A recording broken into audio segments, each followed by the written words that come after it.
Welcome to Hebrew Words in Scripture. This is lesson 31. Let's look at the word Beulah. On my way to church, I passed through a small community called Beulah, and at church, I sing a song about Beulah land. That has piqued my curiosity, and so I'm going to look up and see what the word Beulah means in Scripture. There's only one occurrence of the word Beulah in Scripture, and it occurs in Isaiah 62, verse 4. I'm going to read the verse. Thou shalt no more be termed forsaken, neither shall thy land be more termed desolate, but thou shalt be called Hephzibah, and thy land Beulah, for the Lord delighteth in thee, and thy land shall be married. In the Old Testament, the prophets refer to a desolate land as a widow, and an inhabited land is that of a married woman. Pulling up the Strong's Concordance, we see that Beulah is listed as H1166.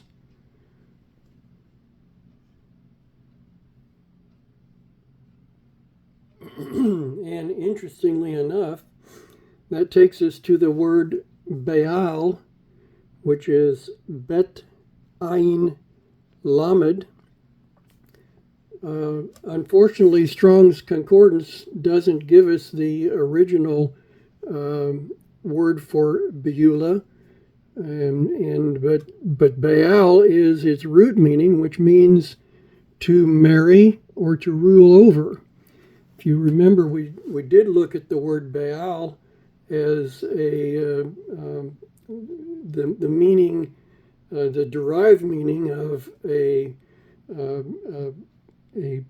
bad deity, Baal Peor, Baal Zebub, always representing, not always, but usually representing an idol or a false god. But here we see the root meaning of it coming out to be married. The idea being that the spouse or the husband cares for and provides for the wife, and a woman who is not cared for by a husband is desolate. Here is the actual word in Hebrew characters: Bet Ayin Vav Lamed He, Beulah.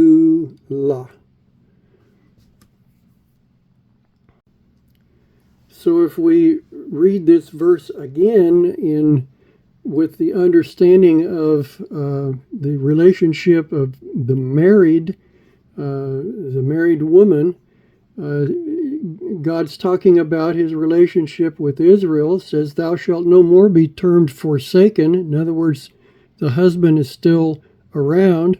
Neither shall thy any more be termed desolate. In other words, you are no longer a widow. You are going to be an inhabited land, but thou shalt be called Hephzibah, and Hephzibah means